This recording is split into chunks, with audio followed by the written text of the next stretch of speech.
Kas naujo, kas gero. Su jumis kalba Karolis. Praėjo dar vieną savaitę. Laikas jau trečiajam podcastui. Tęsiam naują tradiciją. Sekmadienis. Susitinkame vėl čia. Turim 3 naujas temas aptarti. Tiem, kas pirmą kartą įsijungia, tai trumpai dar prisistatysiu, kad aš esu Karolis. Gyvenu jau 5 metus Portugalijoje. Tai tiek, nežinau, čia mes turim tokią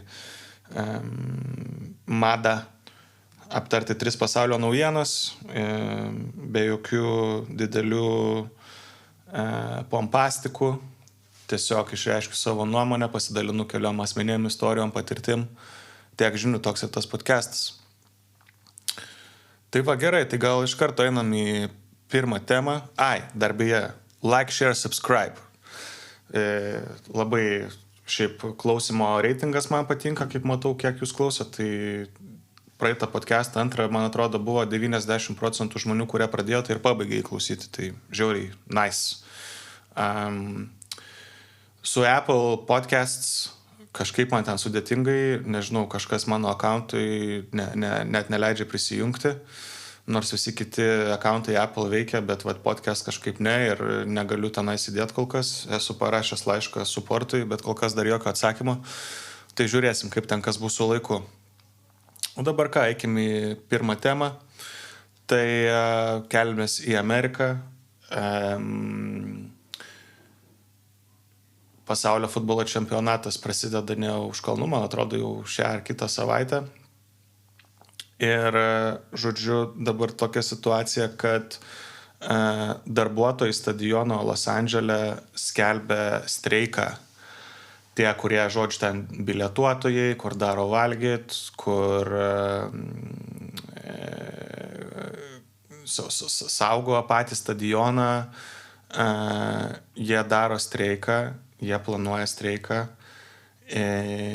nes jie... Žodžiu, vieni sako, kad dėl to, kad algos mažas, kiti sako, kad ir kas čia daugiausiai apie tai šnekama, kad daug dirbančių yra nelegalai Amerikoje ir jie bijo ICE, tos, žodžiu, imigracijos tarnybos, kuri ten pastarosius, nežinau, 1 metus turbūt tenais ypatingai vakarų Amerikoje gatvėse šlavė visus imigrantus ir siuntė atgal į Meksikas ir Venesuelas. Tai žodžiu, esmė, kad jie, tie darbuotojai, tai de facto turbūt dauguma jų neturi normalių dokumentų ir bijo, kad tas ICE ateis į stadioną ir pradės ten juos valyti. Tai jie sako, kad Unija darbuotojų sako, turi prižadėti valdžia ir FIFA, kad nebus įleisti ICE darbuotojai į stadiono premisus. Tai va tokia įdomi situacija, švenčiam pasaulio futbolo čempionatą, didžiausias renginys pasauly, vyksta kas 4 metus ir dabar, man atrodo, buvo kažkas panašiai ir su Kataru, ne, kad ten indai statė stadionus Katare ir pakistaniečiai, kur tenais už centus ir taip, kad nelegaliai ten darbinti ir taip toliau ir panašiai, tai vėl kartojasi panašios istorijos, kur, čia, aišku, Amerikoje šiek tiek kitas lygmuo, kitas lygis, bet ant kiek mes čia nesusitvarkom iš tikro tam pasauliu su tokiais paprastais dalykais, kad šventę organizuojam, nieks nesikeičia turbūt nuo romėnų laiko, ne, kai buvo ta vergija, tai taip ir dar neegzistuoja, tik tai kitoj formai. Įdomus anglas, man kažkaip, aš kai šitą istoriją atsiminiau kažkaip vieną istoriją iš senų laikų, kai būdavo dar labai populiaru važiuoti į Angliją, ieškoti laimės, į Londoną ar dar kažkur ir lietuviai važiuodavo tenais ir žodžiu, kad atsimenu tokią istoriją, kai žodžiu skelbimas Lietuvoje tenais, kad ieškomi želdininkai, ar kaip čia, nežinau, sodo darbuotojai, sodo prižiūrėtojai, kur ten prižiūri medelius, augalus, tvoras, visokias gyvatvorės ir panašiai. Nu ir ką ten, lietuviai, tipo, ten, žinai, gerai apmokamas darbas, ten nežinau, kiek jie ten mokėdavo, ten 50 svarų per dieną ar ten kažką, kad tais laikais ten atrodydavo wow kosmosas. Tai žodžiu, tos lietuvius susadina į mikriuką, atveža į ūkus ir ką, tada jam čia sako, žinai, čia dabar taip ir taip ir taip ir taip, čia jūs dabar turėsit darbo daug, bet jums patiems reikia nusipirkti įrangą darbo. Tai va, nusipirkit, žodžiu, šitos žirklės gyvatvoriam pjaustyti iš mūsų, tie, kurie jos atveža tenai, ten 200 svarų, ten to žirklės ir va, turėsit savo darbo įrankį ir galėsit tai dirbti ten tada. Nu tai visi jie ten tada tie darbuotojai sako, okei, nu tai ką reikia pirkti žirklės ten. Žirklės, pirštinės, dar ten kažką. Sumoka tos 200 svarų ir tada jos nuveža prie kokios nors ten tvoros. Sako, nu va, šitą dabar tvorą reikia pradėti tvarkyti. Ir jie pradeda ten tą tvorą karpyti ir taip toliau. Ir tada savininkas išranda, sako, kas jūs čia tokie, ką jūs čia darot, man iš kur jūs čia atsirado. Tie angliškai ten nemoka nieko. Bando aiškinti, kad čia jam sakė dirbti, o tas savininkas namo net nesupranta, ką jie čia veikia. Tai žodžiu tokia apgaulė, kad tiesiog patys žmonės susimoka už atvykimą, tada nusiperka ten 10 žmonių, ten ar ten 8, va, po 200 svarų ten žirklės gyvatvoriam ir va, žiūrėk, jau geras biznis. Tiem vadinamiem anglų kiaušingalviam, ar kaip jie ten vadinamieji. Tai va, tai visą laiką tos problemos su tiem emigrantam, kai kažkur kitur važiuoja, visur ten jos apgaudinėja ir panašiai. Ir sunku susivokti, kas vyksta. Aš pats esu emigrantas, tai žinau, ką reiškia ta emigranto duona, kai žodžiu esi vienas, nieks šitas nelaukia ir panašiai, ir tada dar ant viršaus, kai prasideda, reikia tam visokius dokumentus susitvarkyti, taip toliau ir panašiai. Nu tai vargas, tikrai. Čia, ta prasme, ten kokioje Portugalijoje, tai ten 3 metus gali laukti vienos kortelės, ten kokios nors, ar ten patvirtinimo, kad ateisi, niekur pasitikrinti negali, ten, sako, ten, nuvažiuok ten į tą ir tą instituciją, ten pasiklaus, kad eini į tą instituciją, kurios ten tau reikia informacijos, sako, ar esi užsiregistravęs ten susitikimui, sakai, ne. Nu, tu užsiregistruok, kad užsiregistruoti į tą susitikimą, reikia turėti ten kokį nors tenais numerio, ten kokį nors ten kodo, kokio tu dar tu neturi, tu jau negali net pasiklausti, nu ir ten stringi, žodžiu. Tai dabar su tais tenais Amerikoje nelegalais, su tais visais aisais ir panašiai, tai aš įsivaizduoju, kad dabar, kai politika yra atgręžimo, tai sudėtingai ten jiem legalizuotis ir taip toliau. Kiek žinau, kiek turiu Amerikoje draugų, tai paprasčiausias kelias yra meilė, santuoka, kad susirandi merginą arba vyrą, moterį arba vyrą, kurie turi jau vizas arba pilietybės Amerikos, su jais apsiženi ir tada kaip ir gauni pats savo. Tai aš kiek atsimenu ten senais laikais, tai būdavo kiek ten 25 štukos dolerių, dabar gal 50 už tokią paslaugą, jeigu nėra meilės. Tai taip ir stringa, ten tie žmonės atvažiuoja, ieško laimės iš Venesuelos, ateina pieškom ten, per džunglės visokias, ten pusė jų miršta, kol eina, jeigu nedaugiau. Atvaro tada šveisti grindų ir taip toliau. Ir ką aš žinau, nu, čia aš aišku, kažkokio sprendimo tai tikrai neduosiu, bet kažkaip reiktų, nežinau, rasti bendrą, nu, Ispanijoje dabar ką 500 000 imigrantų atlaisvino, nelegalius imigrantus 500 000 padarė legaliais imigrantus. Jie de facto ar taip jau ten dirbo ir taip toliau. Gal kažkas panašaus kažkada bus ir Amerikoje. Aišku, su dabartinė politika ir respublikonais valdžioje turbūt nesišviečia. Bet ten daug stafo tikrai yra, kas prižiūri, ypatingai vakarų krante, tai tos paprastesnius darbus, tokius rankų darbus, tai dirba emigrantai, ne, iš Meksikos ir iš Centrinės ir Pietų Amerikos. Aišku, jie ten daug jų ir angliškai nešneka ir taip toliau, bet nu vis tiek kažkaip gal yra ta prigimtis žmogaus, kad geras iš vidaus žmogus tas yra, gal nežinau. Nu tai va, tai kaip ir gėda, turbūt ant tai FIFA gėda visiems, kad darbina žmonės, kurie nėra saugus dirbti. Nu, bus įdomu pasižiūrėti, jeigu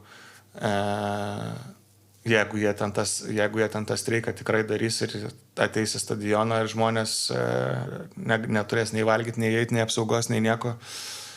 Bet tai turbūt, kad jie ten susitvarkys viską, man taip atrodo. Tai va, tokia pirma tema. Šokam į antrą temą, šiek tiek technologišką temą, technologijos. Jungtinės tautos pasiskaičiavo apie AI-jaus fizinę įtaką žmonijai. Ir New Yorkas pranešė, kad metus laiko stebės dabar AI-jų.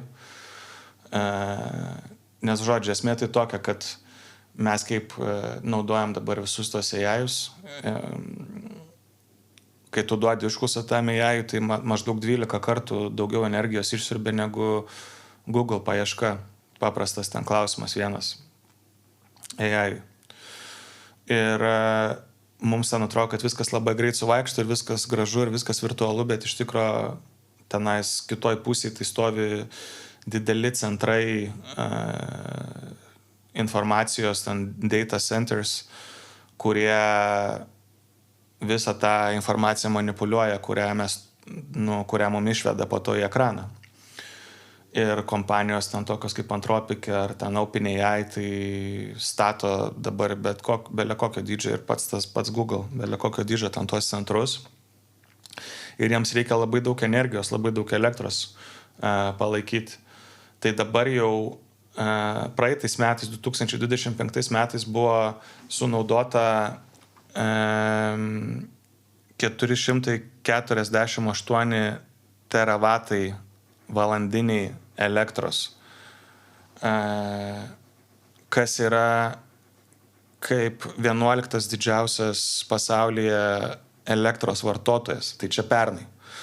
Ir daugiau elektros sunaudoja tas AI-jus negu Saudi Arabija arba Ispanija, pavyzdžiui. Ir 2030 metais visas tas vartojimas bus padvigubintas, bus 945 teravatai valandiniai. Tai ir bus išmetama apie 400 milijonų tonų CO2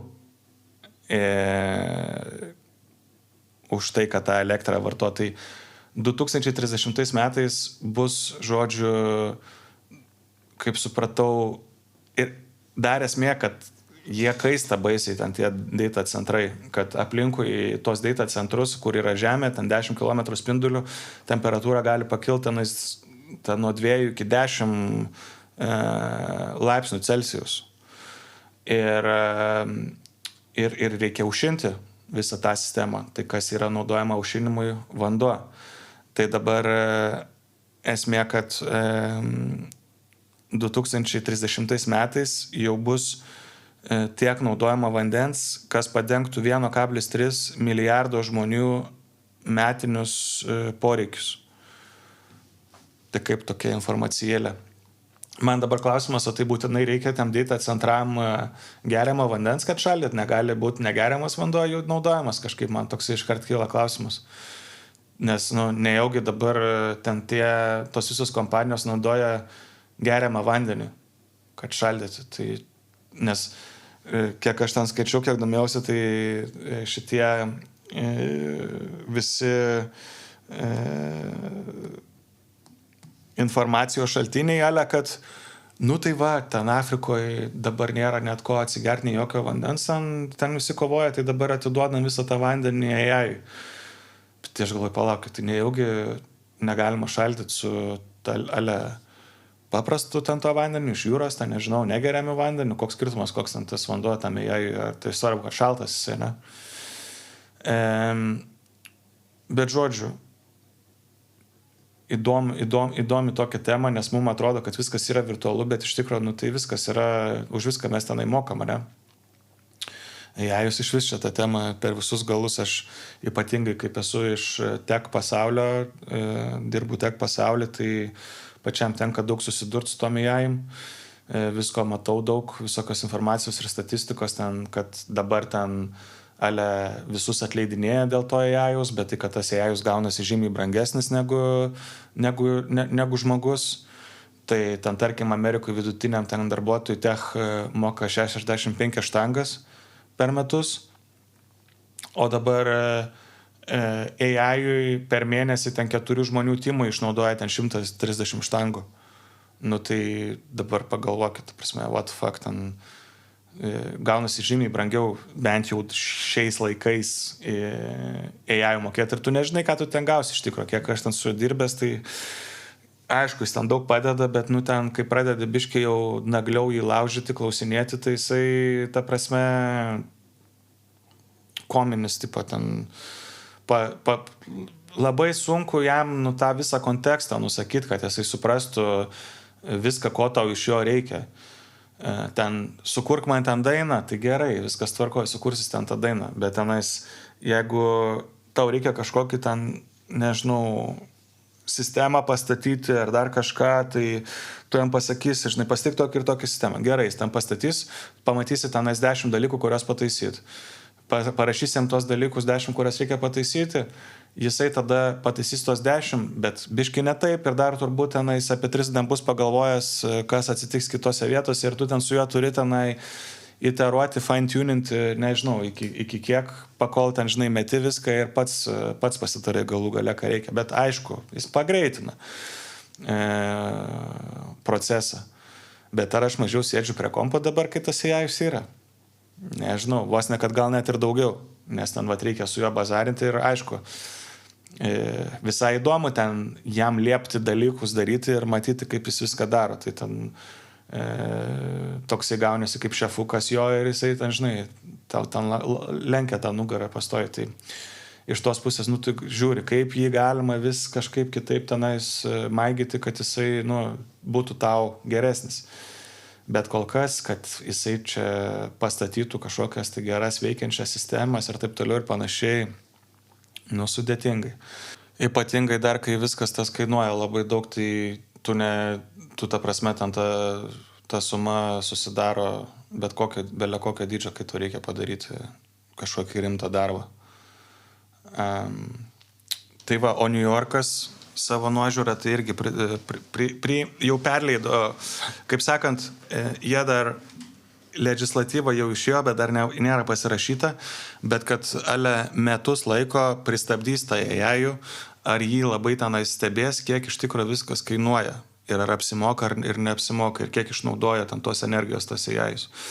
Dabar tos kompanijos visos, tai jos ten, aišku, turi visokių idėjų. Ten kinai, man atrodo, vos ne tos data centrus nori į kosmosą iškelti ten, kad būtų ten šalta ir nereikėtų šaldyti, taip ir to manęs nereikėtų. Kiti ten ant dugno jūros nori tos data centrus, gal ir dabar jau yra. Tai visokių skirtingų situacijų. Nu, žiūrėsim, kaip bus. Bet esmė, koks tai kavėjus yra, tai kad mums atrodo, kad viskas čia yra digital ir kad viskas čia yra labai cool ir nice, o iš tikro tai, ta prasme, už viską yra mokama. Tai tokios žinios. Keliaukime į paskutinę mūsų temą. Tokia, jinai gal šiek tiek susijusi ir su antra tema. Jungtinės tautos kovoti su rekordinėm klimato krizėm sugalvojo paleisti globalų TikToko limbo šokio challenge'ą. Kaip toksai skamba. Žodžiu, ten tie klimato aktyvistai, man atrodo, šiek tiek jau, nežinau, aš ten kiek pažiūrėjau, tai jie ta prasme, ten kažką ranko musikuoja, bando, bet, nu, kaip matom, kad nelabai kam rūpi. Visi sprogdinasi, visi dronų siuntinėja, naudoja tą pačią energiją, ten tą vandenį ir taip toliau. Jie, aišku, šneka ir gerai, kad jie šneka ir gerai daro, bet, nu, kad niekas jų neklauso, tai čia kitas dalykas, nežinau. Tai jie dabar sugalvojo padaryti tokį kaip challenge ir tipo išsiuntinėjo, kaip supratau, viso pasaulio valstybėm lyderiam, kad tas limbo šokis, nu tai tas yra, kur koks nors pagalys arba koks nors šalikas ištemptas ir tu turi palys po juo priekiu, lenkdamasis atgal, ane? Tai ale, ant kiek žemai gali kristi tavo ten pollutiono reitingas, maždaug tokia idėja. Nu ir ten sugalvoja ten kažkokį šokelę, ten tą limbo ir dabar ale kažkaip čia visiems viskas labai rūpės. Nežinau, pažiūrėjau aš ten tą šokį, tai nežinau, ten 20 gal jaunų žmonių ten iš skirtingų šalių, skirtingų rasių kažką šoka, kažką dainuoja, nu toksai cringe'as visiškas. Tai taip atrodo, kad čia toksai net nėra, kad klimato aktyvizmas, o daugiau toksai kaip, kad UN-as tokia organizacija prašo, žinai, kažkokius šokius, tipo, kol viskas čia dega pas mus toj planetai. Tai nežinau, toksai keistas, nežinau, galėtų imtis kažkokių, šėrinti statistiką kažkokią, tas prognozes, daryti kažkokius mokslinius tyrimus, žinai, siūsti. Nu, turi belsis, kol prisibelsi, nes aš juos irgi, ta prasme, suprantu, kaip ir sakau, niekas jų tenai neklauso, bet, nu, turi belsis, kol prisibelsi. Ir kažkaip komercializuoti tą visą dalyką, tą klimato kaitą, ne, kaip kažkokį tai, kad būtų kažkokia nauda, socialinė nauda, kad būtų žmonėms ir planetai, bet tuo pačiu, kad ir biznis galėtų daryti pinigus. Tai reikia rasti kažkokį hybridinį variantą. Nes dabar šiais laikais, kaip jie ten sako, nu tai ta prasme, nebedenginkit kurą. Tai jo, nebedenginkit kurą, bet žmonės perka ir jiem reikia ten, nežinau, telefonų, pavyzdžiui, tai kaip dabar nebedegint to kurą tada. Atsimenu, mūsų gerbiamas Lietuvoje Algimantas Čekuolis kažkada šnekėjo apie tą klimato kaitą, dar kai buvo gyvas, amžinatilsį. Ir jisai vienoj laidoj sakė, kad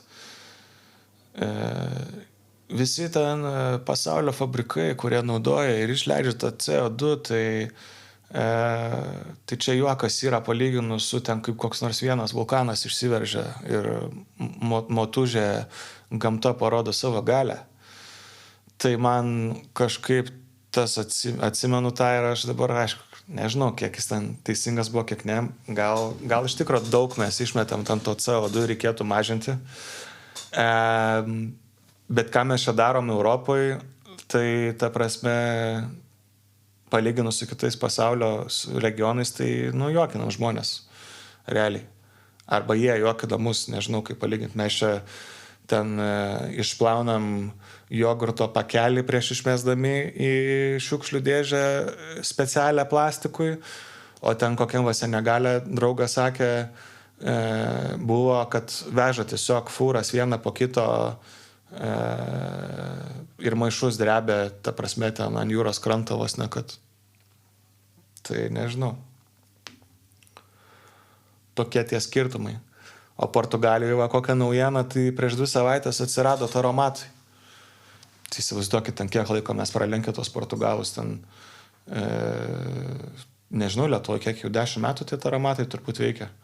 Su tuo žymiuoju kvapeliu, kur užeini ir sakai, nu, pririnksiu geriau kitą kartą daugiau, kad nereikėtų dažnai vaikščioti.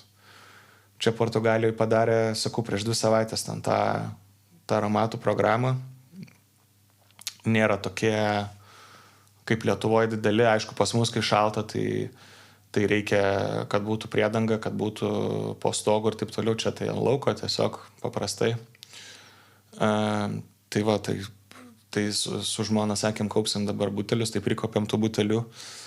Kai atsirado tie automatai, jau nuvažiavau priduoti ir kad nei vieno nepriima ten man jo, nes pasirodo dar senos rūšies buteliai dar neturi ten tų ženkliukų, kurių reikia. Tai buvo visai jokinga. Tai va, o šiaip tai aišku, nu ką, klimatas, karšta, šalta, keičiasi orai ir taip toliau. Nežinau, ta prasme, pasaulis yra didelis, mes neturėjom tokių rodiklių, kad ten žinotume, kas buvo ten prieš 300 metų, kokia ten ta temperatūra, nebuvo statistikos. Dabar žinom kiekvieną pirstelėjimą tos planetos, tai laikas parodys. Aišku, kad jie dabar pakeitė ten tą, nėra, kad pasaulinis, ne global warming, bet climate change, ne, ten taip, kad jau dabar, kad keičiasi tas klimatas, keičiasi. Toks vaizdas, kad keičiasi, visi čia tą matom. Aišku, Lietuvoje girdėjau, buvo -30 žiemą, tai nežinau, gal viena dekada šaltesnė, kita šiltesnė, gal vieną šimtmetį šaltesnis, kitas karštesnis. Ką mes čia iš viso žinom, ką mes čia veikiam toj planetui, sunku pasakyti. Jeigu taip grįžtant atgal, įsižeminant, tai ką, šaudomės, kariaujam, siekiam kažko, einam į darbus. Svarbiausia mylėti savo šeimą, ne, kaip visą laiką. Tai va, tokios 3 temelės, AIS-as, kad bijo darbuotojai, AI-us, kad daug energijos naudoja ir kad kol kas, kad čia mus pakeis, tai nesišviečia. Ir kad UN-as vietoj to, kad kažkokią tai rimtą statistiką mėtytų ir darytų kažkokias legislatyvas, pušintų kažkokias tai socialinius verslus, kurie būtų naudingi ir kapitalizmui, jie ten kažkokius šokius, žodžiu, filmuoja, kad kažkokią tai krinžą daro, kad atkreipti dėmesį į tai nežinau, čia toksai kaip už stiebo paskutinio griebis. Tai va, mėly laidos klausytojai, dėkui tada labai jums už jūsų laiką, už jūsų ausis, komentuokit, rašykit, siūlykit temas, laukiu laiškų, karoliski@gmail.com, like, share, subscribe, pasidalinkit su draugais ir geros ateinančios savaitės ir iki.